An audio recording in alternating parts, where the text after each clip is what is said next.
Okay, so where were we? Well, I was 18. My friend's father said to me, "What are you doing for the summer?"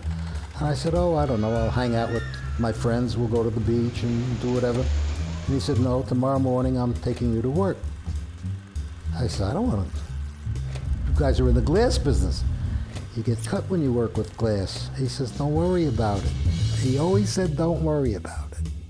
That was one of his favorite lines. Oh, I was the kid, yeah. Take the kid with you. He would tell a mechanic, "Take the kid with you, teach him," you know. It was a very clear, cold day. We had a little pickup truck and we started uptown. I had no idea where we were going. "Where are we going, Jack?" "Don't worry about it."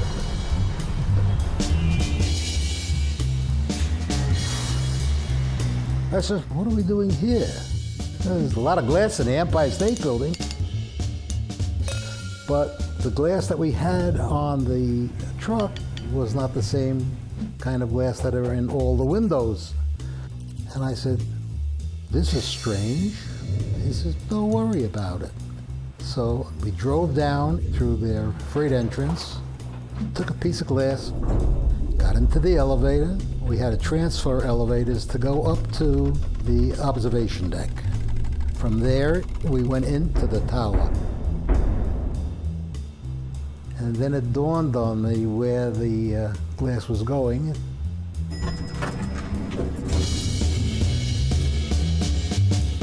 I said, aha.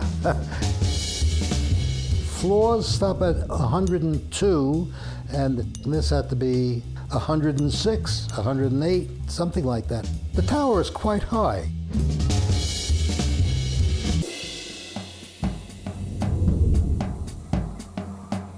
You could feel a draft. It was windy. It shouldn't be windy inside a building. A bird had flown through the glass, smashed it, and my boss, he says, "Okay, get out there."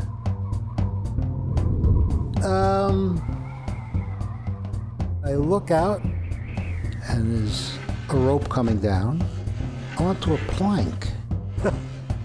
"You want me to get on that?" He says, "Yes." It's not on your life. He says, "Get out there." "What, are you worried?"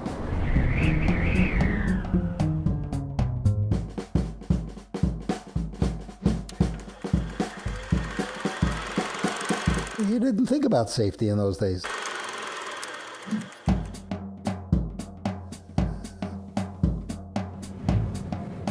So I went out there,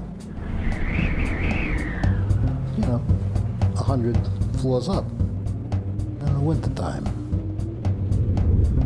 And he handed me out the glass. I had my arms around the rope, glass on my knees, and all of a sudden, the wind came along and pulled me out just like I was on a swing. Well, I looked down and I could see the street. You get all kinds of flashes. Of course, my life wasn't that long at that time, so it was a quick flash. I go flying back in towards the building, put my feet out.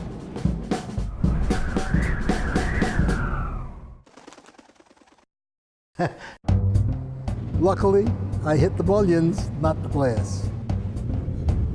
And I said, "Get me off this damn thing." And he said, I laughed, put in the glass, finished the job. They lowered me down to the observation deck. I said, "I quit. This is not for me." He says, "You did great. Don't worry about it. I'll take care of you." And that week I had a nice substantial raise. And I never left. I installed glass in the crown of the Statue of Liberty. I installed glass on the top of Grant's tomb in a building that was in the offices of the mob. was a way of life. You don't think anything of it. You just do it. You know, one day rolls into the next, and you turn around, and all those years are gone.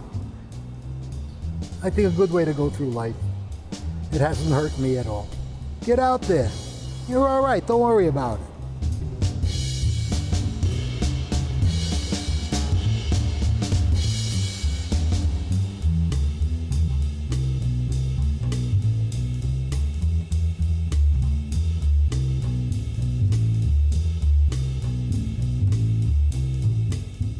Did I tell you about my experience with Eva Gabor?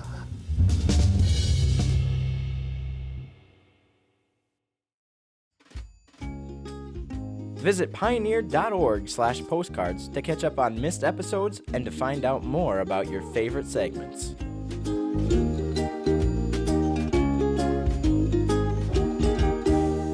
Postcards is made possible by the Minnesota Arts and Cultural Heritage Fund and the citizens of Minnesota. Additional support provided by Margaret A. Cargill Philanthropy, Mark and Margaret Yackel-Julien on behalf of Shalom Hill Farms, a retreat and conference center in a prairie setting near Windham, Minnesota. On the web at shalomhillfarm.org. Alexandria, Minnesota, a year-round destination with hundreds of lakes, trails, and attractions for memorable vacations and events. More information at explorealex.com.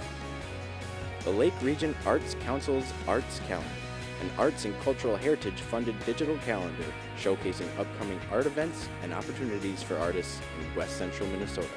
On the web at lrac4calendar.org.